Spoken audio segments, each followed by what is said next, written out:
Day 8. Kanya Magufa, June 20th, 1979.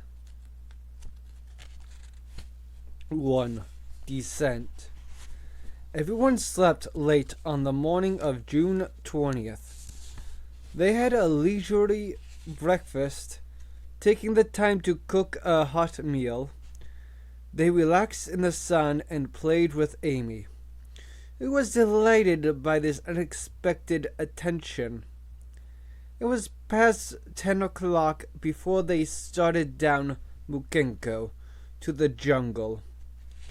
Because the western slopes of Mukenko are sheer and impassable, they descended inside the smoking volcanic crater to a depth of half a mile. Monroe led the way, carrying a porter's load on his head. Asari, the strongest porter, had to carry Amy, because the rocks were much too hot for her bare feet. Amy was terrified, and regarded the human person's trekking single file down the steep inner cone to be mad. Elliot was not sure she was wrong. The heat was intense. As they approached the lava lake, the acrid fumes made eyes water and nostrils burn. They heard the lava pop and crackle beneath the heavy black crust. Then they reached the formation called Naragema, the Devil's Eye. It was a natural arc 150 feet high, and so smooth it appeared polished on the inside.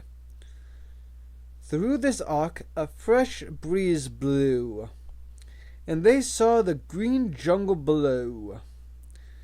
They paused to rest in the arc, and Ross examined the smooth inner surface. It was part of a lava tube formed in some earlier eruption. The main body of the tube had been blown away, leaving just the slender arc. They call it the Devil's Eye, Monroe said, because from below, during an eruption, it glows like a red eye.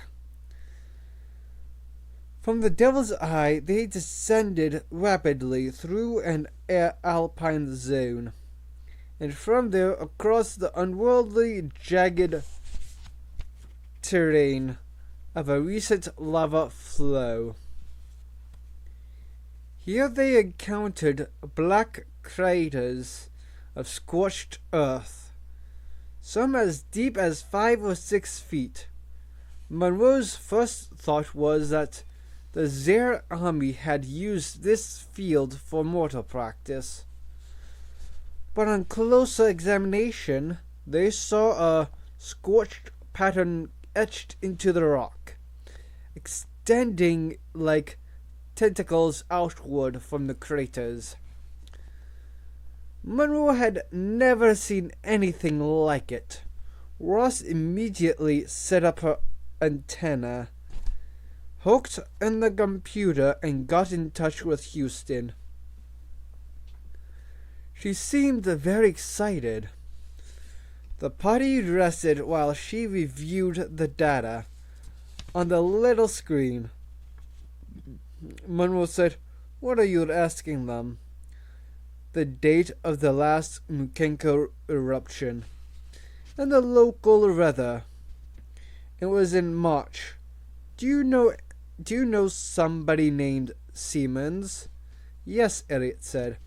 "Tom Siemens is the computer programmer for Project Amy. Why?" "There's a message for you," she said, pointing to the screen. Elliot came around to look. Siemens, message. For Elliot, stand by. "What's the message?" Elliot asked. "Push the transmit button," she said. He pushed the button, and the message flashed. "We viewed original tape. Houston numb. I don't understand, Elliot said. Ross explained that the M meant that there was more message, and he had to press the transmit button again. He pushed the button several times before he got the message, which in its entirety read, "Reviewed original tape, Houston. New findings. Re-oral signal. Info computer analysis. Complete. Think it's language." Elliot found that he could read the compressed short line language by speaking it aloud. "Reviewed original tape. Houston, new findings regarding oral signal information. Computer analysis complete. Thinks it's language." He frowned. "Language?" Ross said, "Didn't you ask him to review Houston's original tape material from the Congo?" "Yes, but that was for visual identification of the animal on the screen. I never said anything to him about oral information." Elliot shook his head. "I wish I could talk to him." "You can," Ross said, "if you don't mind waking him up." She pushed the interlock button. And 15 minutes later, Elliot typed, "Hello, Tom. How are you?" The screen printed, "Hello, Tom. How are you?" "We don't usually waste satellite time with that kind of thing," Ross said. The screen printed, "Sleepy. Where are you?" He typed Virunga. "Travis is going to scream when he sees this transcript," Ross said. "Do you realize what the transmission costs are?" But Ross needn't have worried. The conversation soon became technical. "Receive message all info, please explain." "Accidental discovery. Very exciting discriminant functions computer analysis 99. Confidence limits tepid oral info." Breathing sounds. "Demonstrates characteristics speech. Specify characteristics. Repeating elements arbitrary pattern. Structural relationships. Probably therefore spoken language." "Can you translate?" "Not source." "What isn't?" "Computer has insufficient info in all message. Want more data? Start working, maybe more tomorrow. Fingers crossed." "Really? Think gorilla language?" "Yes, if gorilla." "I'll be damned," Elliot said. He ended the satellite transmission, but the final message from Siemens remained on the screen. Glowing bright green. Yes, if gorilla. 2. The Hairy Men. Within 2 hours of receiving this unexpected news, the expedition had its first contact with gorillas. They were by now back in the darkness of the equatorial rainforest. They proceeded directly toward the site. Following the overhead laser beams, they could not see these beams directly, but Russ had brought a weird optical track guide, a cadmium photocell filtered to record the specific laser wavelength emission. Periodically, during the day, she inflated a small helium balloon, attached the track guide with a wire, and released it. Lifted by the helium, the guide rose into the sky above the trees. There it rotated, sighted one of her laser lines, and transmitted coordinates down the wire to the computer. They followed the track of diminishing laser intensity from a single beam and waited for the blip reading, the doubled intensity value that would signal the intersection of two beams above them. This was a slow job, and their patience was wearing thin, when toward midday they came upon the characteristic three-lobed feces of gorilla, and they saw several nests made of eucalyptus leaves on the ground and in the trees. 15 minutes later, the air was shadowed by a deafening roar. "Gorilla," Monroe announced. That was a male tailing somebody off. Amy signed, "Gorilla say go away." "We have to continue, Amy," he said. "Gorilla no want human people come." "Human people won't harm gorillas," Elliot assured her.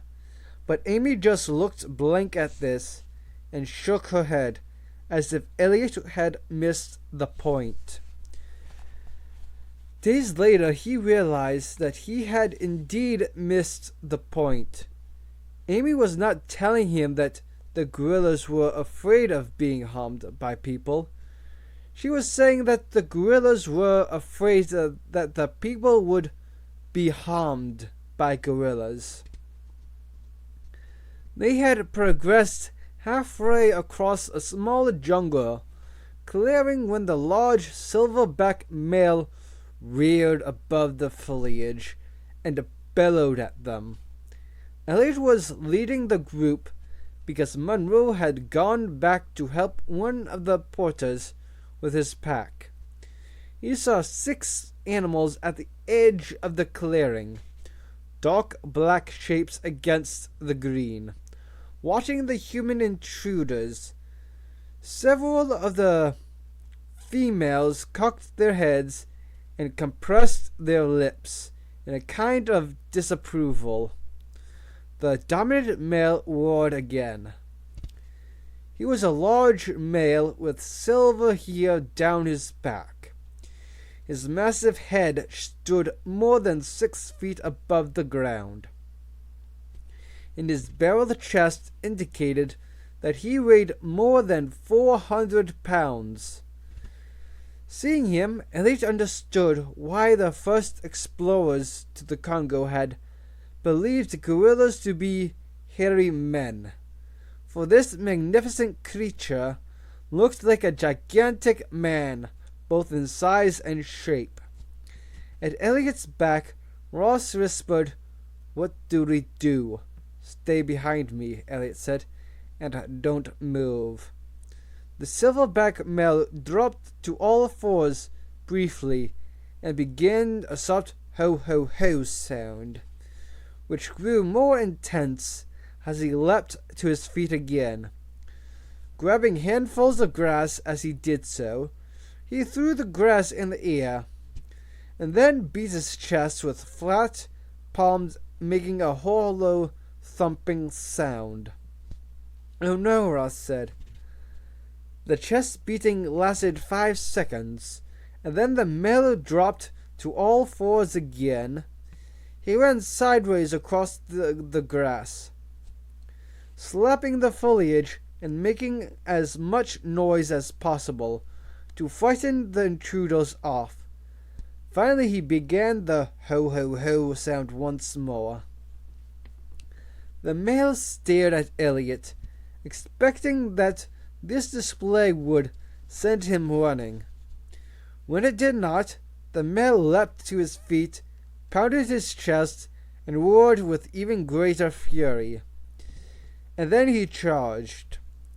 With a howling scream, he came crashing forward at frightening speed, directly toward Elliot. Elliot heard Ross gasp behind him. He wanted to turn and run. His every bodily instinct screamed that he should run, but he forced himself to stand up absolutely still and to look down at the ground, staring at his feet, while he listened to the gorilla crashing through the tall grass toward him. He had the sudden sensation that all his abstract book knowledge was wrong, that everything that scientists around the world thought about gorillas was wrong. He had a mental image of the huge head and the deep chest and the long arms swinging wide as the powerful animal rushed toward an easy kill. A stationary target, foolish enough to believe all that academic misinformation sanctified by print. The gorilla, who must have been quite close, made a snorting noise, and Elliot could see his heavy shadow on the grass near his feet. But he did not look up until the shadow moved away.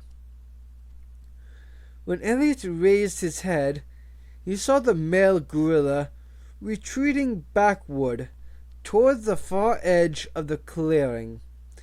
There the male turned and scratched his head in a puzzled way, as if wondering why his terrifying display had not driven off the intruders.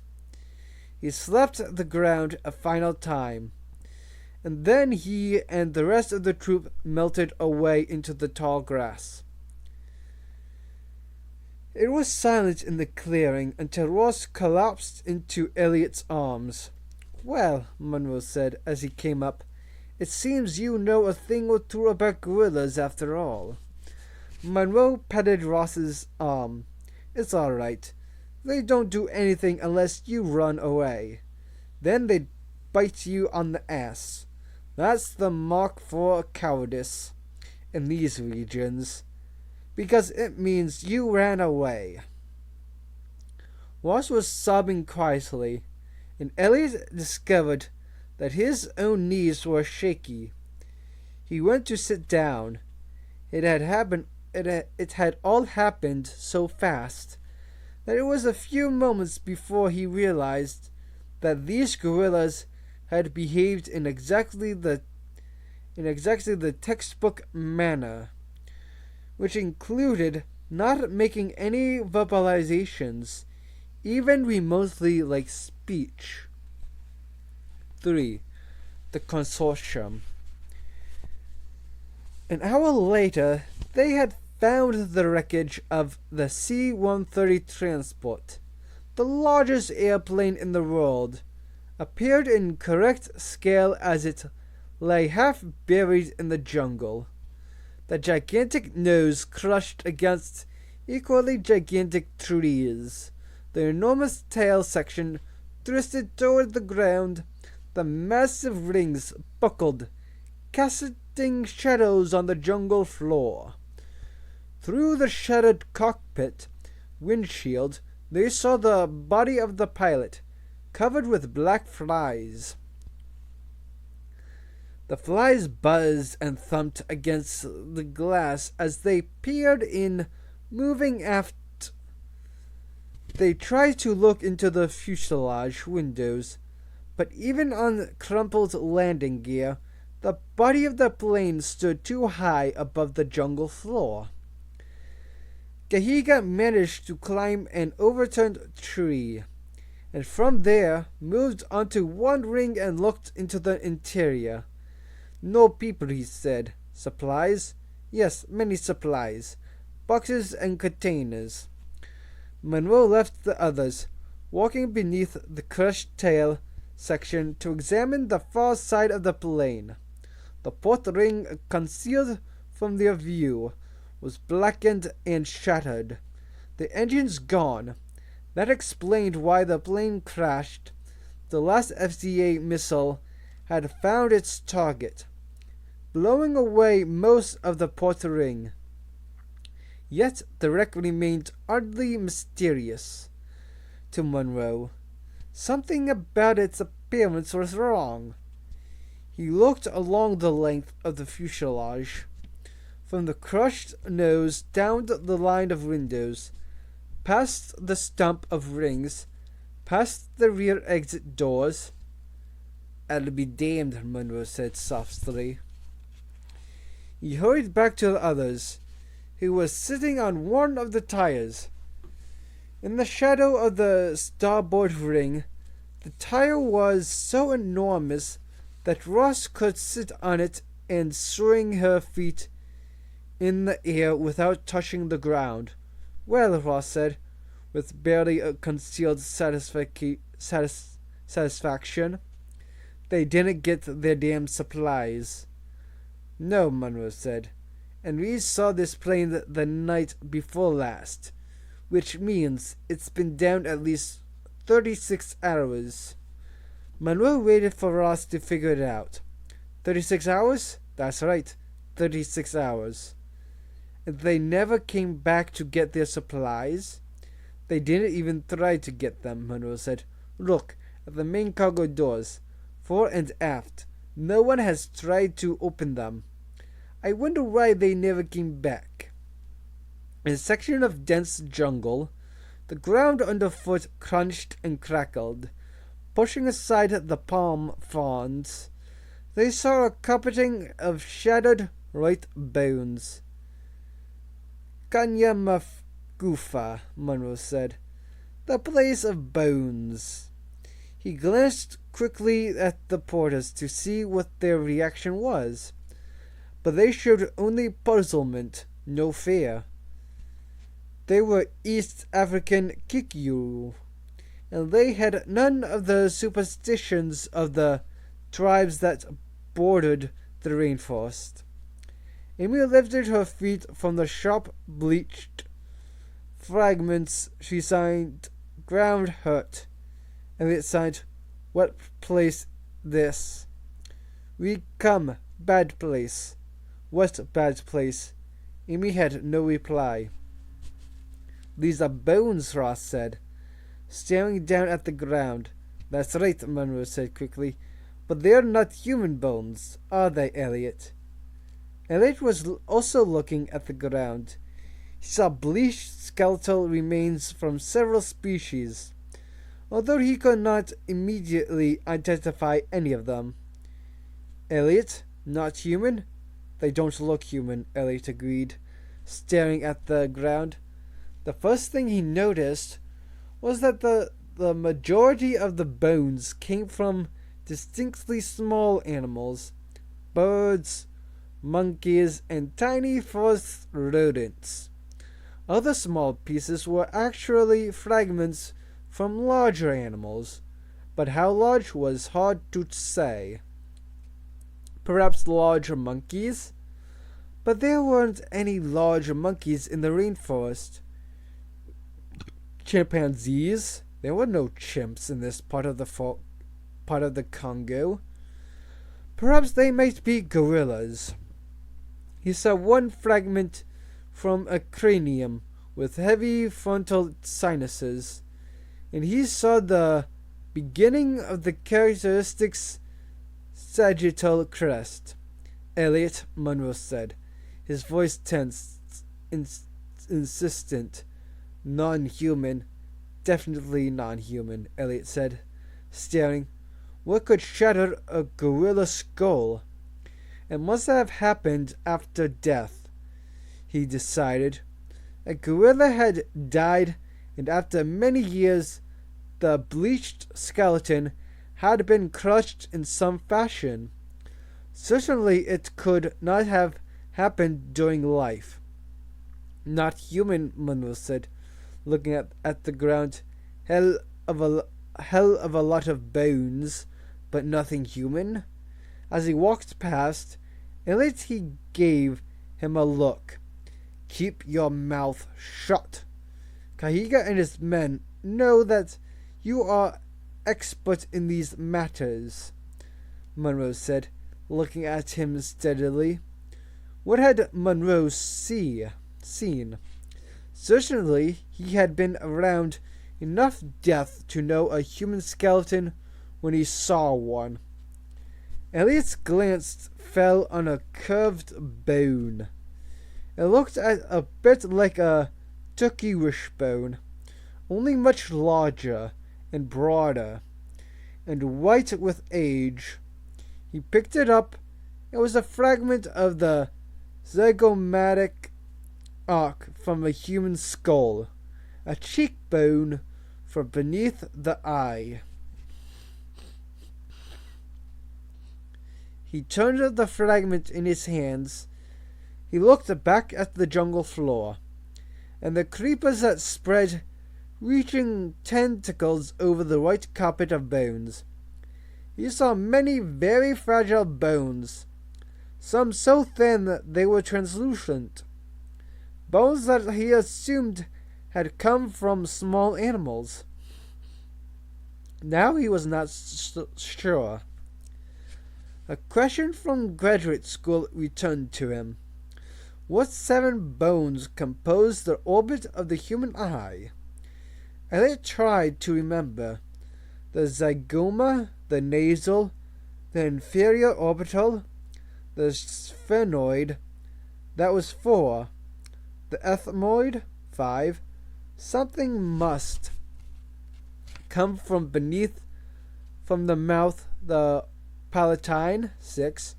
1 more to go. He couldn't think of the last bone. Zygoma, nasal, inferior orbital, sphenoid, ethmoid, palatine, delicate bones, translucent bones, small bones, human bones.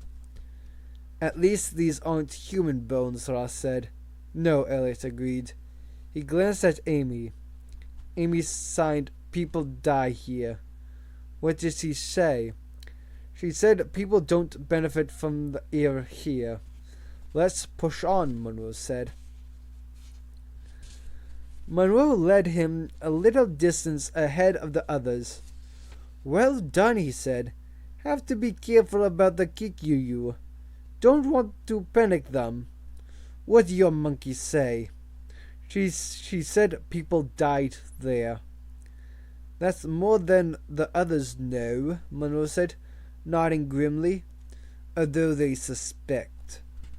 Behind them, the party walked single file, nobody talking. What the hell happened back there, Elliot said. Lots of bones, Monroe said. Leopard, colobus, forest, rat, maybe a bush baby, human, and gorilla, Elliot said. Yes, Monroe said. I saw that too. Gorilla. He shook his head. What can kill a gorilla, Professor? Elliot had no answer. The consortium camp lay in ruins, the tents shredded and shattered, the dead bodies covered with dense black clouds of flies. In the humid air, the stench was overpowering. The buzzing of the flies, an angry, monotonous sound. Everybody except Monroe hung back at the edge of the camp. No choice, he said. We've got to know what happened to these. He went inside the camp itself, stepping over the flattened fence. As Monroe moved inside, the perimeter defenses were set off, emitting a screaming high-frequency signal. Outside the fence, the others cupped their hands over their ears, and Amy snorted her displeasure. Bad noise. Monroe glanced back at them. Doesn't bother me, he said. That's what you get for staying outside, Monroe went to one dead body, turning it over with his foot. Then he bent down, sorting away the cloud of buzzing flies, and carefully examined the head. Ross glanced over at Elliot. He seemed to be in shock, the typical scientist immobilized by disaster. At his side, Amy covered her ears and winced, but Ross was not immobilized.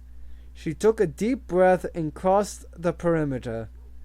I have to know what defenses they installed. spine, Elliot said. He felt detached, lightheaded, as if he might faint. The sight and the smells made him dizzy. He saw Ross pick away across the compound, then lift up a black box with an odd, baffled cone. She traced a wire back toward the center of the camp. Soon afterward, the high-frequency signal ceased. She had turned it off at the source. Amy signed, "Better now." With one hand, Ross rummaged through the electronics equipment in the center of the units in the camp, while with the others she held her nose against the stench. Kahiga said, "I'll see if they have guns, Doctor." And he too moved into the camp. Hesitantly, the other porters followed him. Alone, Elliot remained with Amy. She impassively surveyed the destruction. Although she reached up and took his hand, he sighed, "Amy, what happened this place?" Amy signed, "Things come." "What things?" "Bad things." "What things?" "Bad things come bad." "What things?" "Bad things." Obviously, he would get nowhere with this line of questioning. He told her to remain outside the camp and went in himself. Moving among the bodies and the buzzing flies, Ross said, "Anybody finds the leader?" Across the camp, Monroe said, "Menard." "Out of Kinshasa?" Monroe nodded, "Yeah." "Who's Menard?" Elliot asked. "He's got a good reputation. Knows the Congo." Ross picked her way through the debris, but he wasn't good enough. A moment later, she paused. Elliot went over to her. She stared at the body lying face down on the ground. "Don't turn it over," she said. "It's Richter." Elliot did not understand how she could be sure. The body was covered with black flies. He bent over. "Don't touch him." "Okay," Elliot said. "Kahiga," Monroe shouted, raising a green plastic 20-liter can. The can sloshed with liquid in his hand. "Let's get this done." Kahiga and his men moved swiftly, splashing kerosene over the tents and dead bodies. Elliot smelled the sharp odor. Ross crouched under a torn nylon supply tent, shouted, "Give me a minute." "Take all the time you want," Monroe said. He turned to Elliot, who was watching Amy outside the camp. Amy was signing to herself, "People bad, no believe people bad things come." "She seems very calm about it," Monroe said. "Not really," Elliot said. "I think she knows what took place here." "I hope she'll tell us," Monroe said, "because all these men died in the same way. Their skulls were crushed." The flames from the consortium camp licked upward into the air, and the black smoke bellowed as the expedition moved onward through the jungle. Ross was silent, lost in thought. Elliot said, "What did you find?" "Nothing good," she said. "They had a perfectly adequate peripheral system, quite similar to our ADP, Animal Defense Perimeter.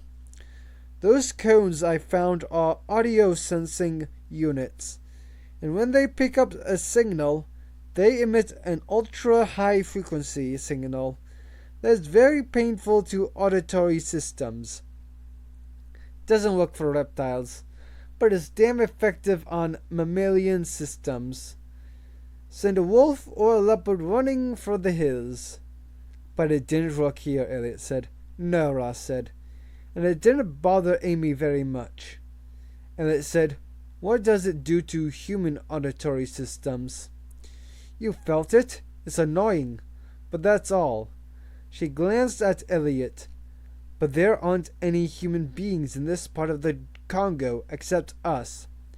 Monroe asked, "Can we make a better perimeter defense?" "Damn right we can," Ross said. "I'll give you the next generation perimeter.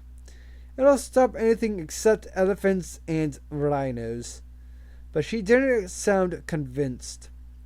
Late in the afternoon, they came upon the remains of the First Earth's Congo camp.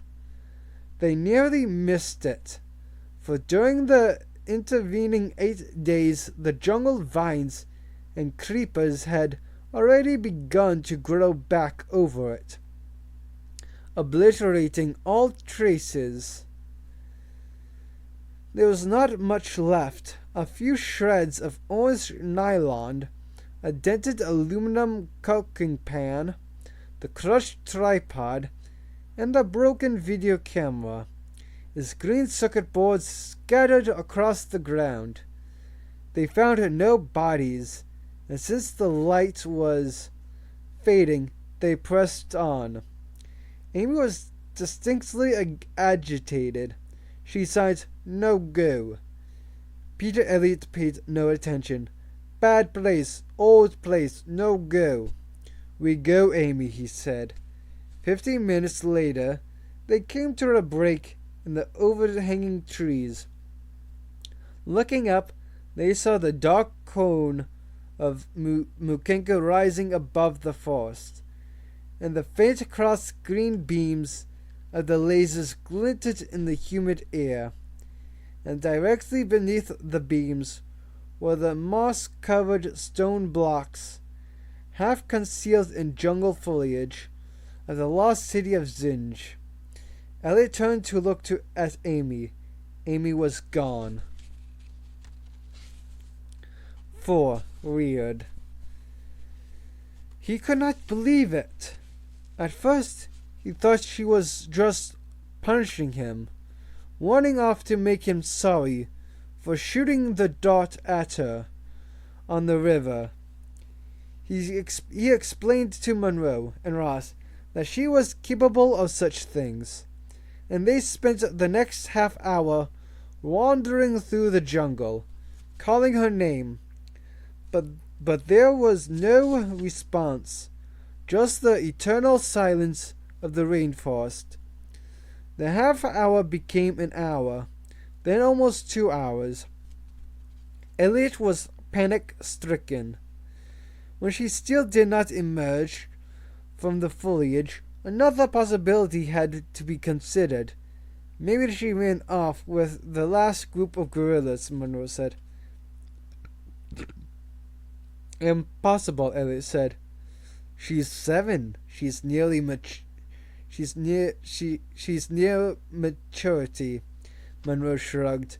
"She is a gorilla." "Impossible," Elliot insisted. But he knew what Monroe was saying. Inevitably, people who raised apes found at a certain point they could no longer keep them. With maturity, the animals become too large, too powerful, too much their own species to be controllable. It was no longer possible to put them in diapers and pretend that they were cute human-like creatures. Their genes coded inevitable differences that ultimately became impossible to overlook. "Guerrilla troops aren't closed," Monroe reminded him. "They accept strangers, particularly female strangers." "She wouldn't do that," Elliot insisted. "She couldn't." Amy had been raised from infancy among human beings. She was much more familiar with the westernized world of freeways and drive-ins than she was with the jungle. If Elliot drove his car past her favorite drive-in, she was quick to tap his shoulder and point out his era. What did she know of the jungle? It was as alien to her as it was to Elliot himself. And not only that, "We'd better make camp," Ross said, glancing at her watch. She'll come back if she wants to. After all, she said, we didn't leave her. She left us. They had brought a bottle of Dom Perignon champagne, but nobody was in a mood to celebrate. Elliot was remorseful over the loss of Amy. The others were horrified by what they had seen of the earlier camp.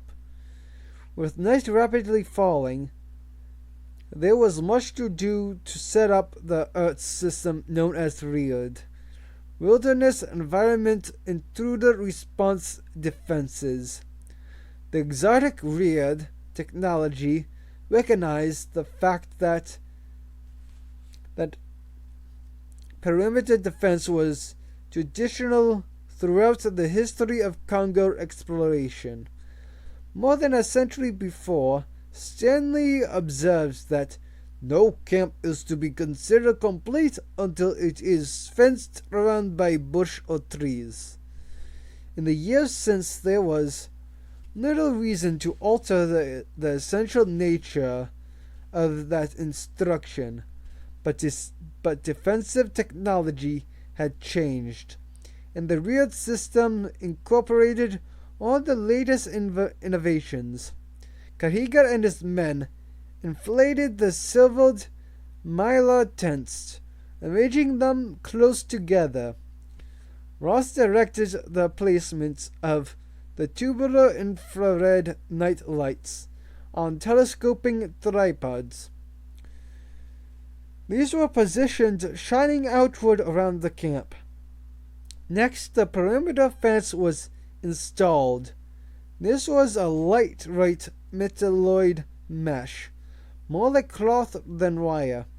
Attached to stakes, it completely enclosed the campsite, and when hooked to the transformer, carried 10,000 volts of electrical current to reduce strain on the fuel cells. The current was pulsed at 4 cycles a second, creating a throbbing intermittent hum. Dinner on the night of June 21st was rice with rehydrated Creole shrimp sauce. The shrimps did not rehydrate well, remaining little cardboard-tasting chunks in the mix, but nobody complained about this failure of 20th century technology as they glanced around them at the deepening jungle darkness. Monroe positioned the sentries. They would stand 4-hour watches.